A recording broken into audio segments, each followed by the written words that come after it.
જય માતાજી મિત્રો, પુષ્પાની રસોઈમાં તમારું સ્વાગત છે। આજે આપણે તરબૂચના છોતરામાંથી તૂટી ફૂટી બનાવવાની છે। તેના માટે મેં તરબૂચના છોતરા કાઢીને મેં એની છાલ ઉતારી લીધી છે અને લાંબા લાંબા પીસમાં કટ કરી દીધી છે। સૌપ્રથમ આપણે તેના ઝીણા ઝીણા કટકા કરીશું। હવે ઉનાળાની ઋતુ ચાલુ થઈ ગઈ છે અને દરેકના ઘરમાં તરબૂચ તો લાવતા જ હોય છે, એટલે એ છોડાનો પણ આપણે ઉપયોગ કરીશું। ઝીણા ઝીણા પીસમાં તેને કટ કરી લઈશું। પહેલાં એકદમ નાની સાઈઝના પીસ કટ કરી લેવાના છે। તે લાંબી ચીરી કરીને પછી નાના નાના પીસ કરી દેવાના અને ફટાફટ બની જતી, ખાલી તેને સુકાવવાની જ વાર લાગે છે, બનતા જરી પણ વાર નથી લાગતી અને એકદમ ટેસ્ટી એવી બજારમાં મળતી તૂટી ફૂટી આજે આપણે ઘરે બનાવીશું। નાના નાના પીસમાં કટકા કરી લઈશું બધા છોતરાના।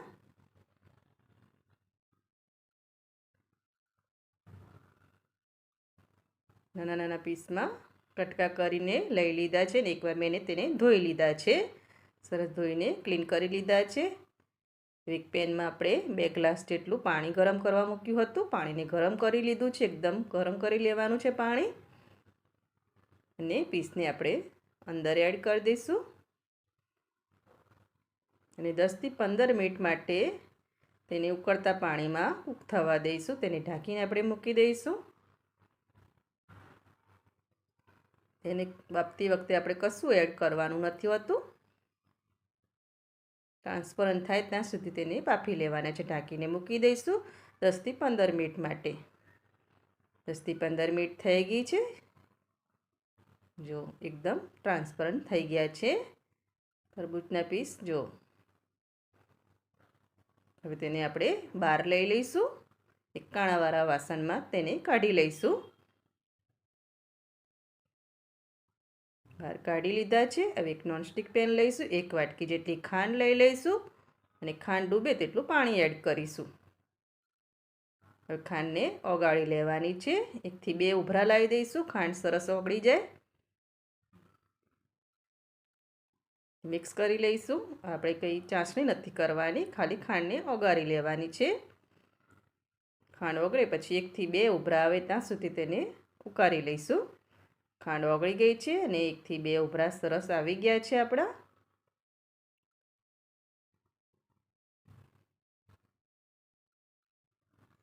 થઈ ગયું છે સરસ।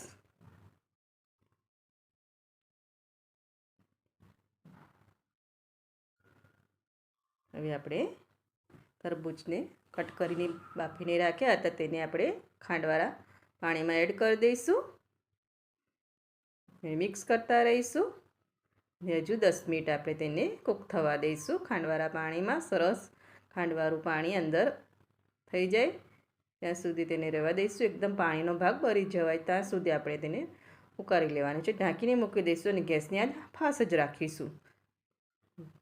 જો હજુ પણ થોડું પાણી બચ્યું છે, એકદમ પાણી ખતમ થઈ જાય ત્યાં સુધી તેને ઉકાળી લેવાનું છે।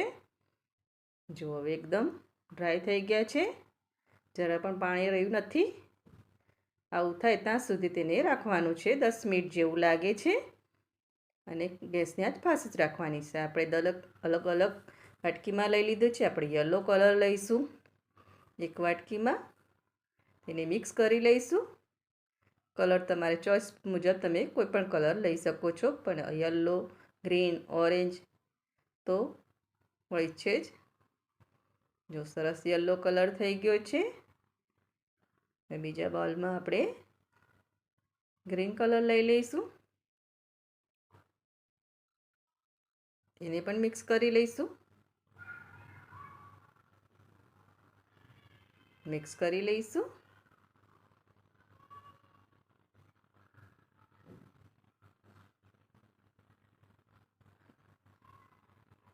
તે મિક્સ કરી લેવાનું છે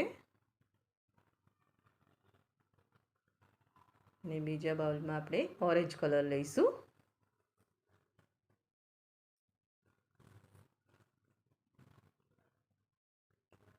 તેને પણ આપણે મિક્સ કરી લઈશું।